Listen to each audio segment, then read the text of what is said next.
কারণ আজকে এখানে যাইতেছিলাম, আজকে এক ভাই বললো যে আপনারা জামাতের লোকে থাকলেই তো ভালো হয়েছিল। আমি বললাম জামাতের সাথেই তো ভাই ছিলাম। আমরা 6 দল হুজুর আমাদের শুরু করলো যে এক বাক্স থাকবো, জামাত পরে এসে জয়েন করলো। জয়েন করে কি করলো, হুজুর এদের সারা দেশে কেউ তাদের সাথে যেতে চায় নাই, কেউ যেতে চায় না জামাতের সাথে। হুজুর সবাই বুঝাইলো যে ভাই এটা এখন ইসলামী আমাদের বিভাজন করে লাভ নাই, জামাত অনেক ভালো হয়ে গেছে, এখন নাও আসে। হুজুরের কথা সবাই আমরা তারা রাজি হইলো, জামাত আসলো। আর সেই হুজুর এদের সারা দেশে কথা করলো যে জামাত ভালো, ইসলাম ভালো, সবই করলো।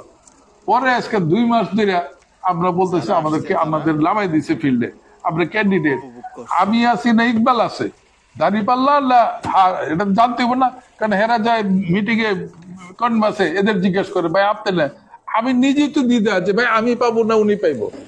আমরা 2 মাস ধরে আমার হুজুর ওদের বলতেছে যে আসেন ক্যান্ডিডেট গুলি ঠিক করি, কে কে ক্যান্ডিডেট। মিটিং এ ডাকে, হুজুর ডাকে বরিশাল থেকে, শুনতে আপনাদের জানতে হবে, বরিশালে ওদের খবর দেয় হুজুর কালকে মিটিং আসেন। হুজুর ব্রিজ পার হয়ে চলে আসে, মিটিং চলে গেছে। এরকম করে 4-5 বার হয়েছে। আরেকবার গেছে একজন ওনাদের নাম্বার 2 লিডারের বাসায়, তাহের সাহেবের বাসায় মিটিং হবে, গেছে নিচে, উনি অসুস্থ। উনি মনে করলো যে শূন্যতে তো দেখা করা যায়, যে অসুস্থ হলে শূন্য মানুষ অসুস্থ হইতে পারে, না দেখা করা যাবে না।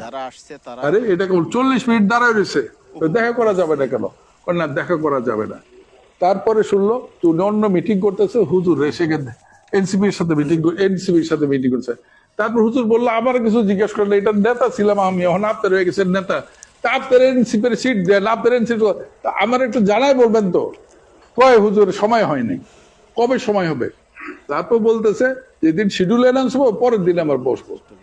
শিডিউল অ্যানাউন্সের পরের দিন ওরা কইলো যে আপনাদের 46টা সিট দেওয়া হয়েছে। হুজুর করলো তো আমি তো নাম্বার চাইনি, আমি চাইছি কোন কোন সিট আপনি দিবেন সেটা আমার জানতে হইব। না আপনি 46 আরো যদি চান আরো কিছু দিব।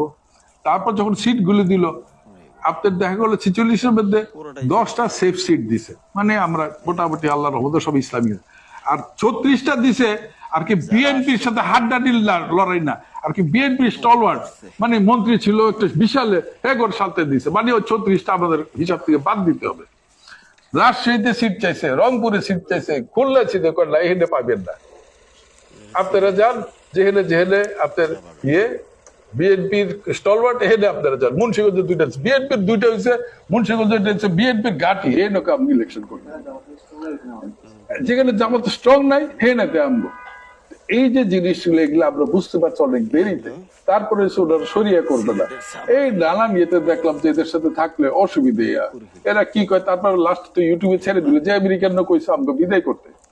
তো খামাকে আমেরিকা যখন এরা আমেরিকা কথা শুনছে, তারপর আগে মানুষ যতলে বাইরে যাই, এই বাইরে আইসি, আল্লাহর রহমতে খুব সুখে আছি আমরা এখন। আর আমাদের তাদের যা অপকর্ম, যেন আপনার সোলারঘাটেই দেখেন না, সোলারঘাটে আমার প্রথম দিল, ঠিক আছে ভাই, তারপর আমরা বেরিয়ে এলাম, দিল ওই ইয়েরে নাম কি হচ্ছে রিক্সার যে নাম কি শিবলিরে দিল ফাইন। আপনার গিয়া সে কি করলো, তার ইয়েটা উইথড্র করলো না, তার ক্যান্ডিডেটটা উইথড্র করলো না। তো একটা করবো কি, আপনারা সবই জানেন দেখলো, উনি কি আমার দেরি হয়ে গেছে, আমি সাবমিট করতে পারি নাই, ঠিক আছে দেরি হয়েছে।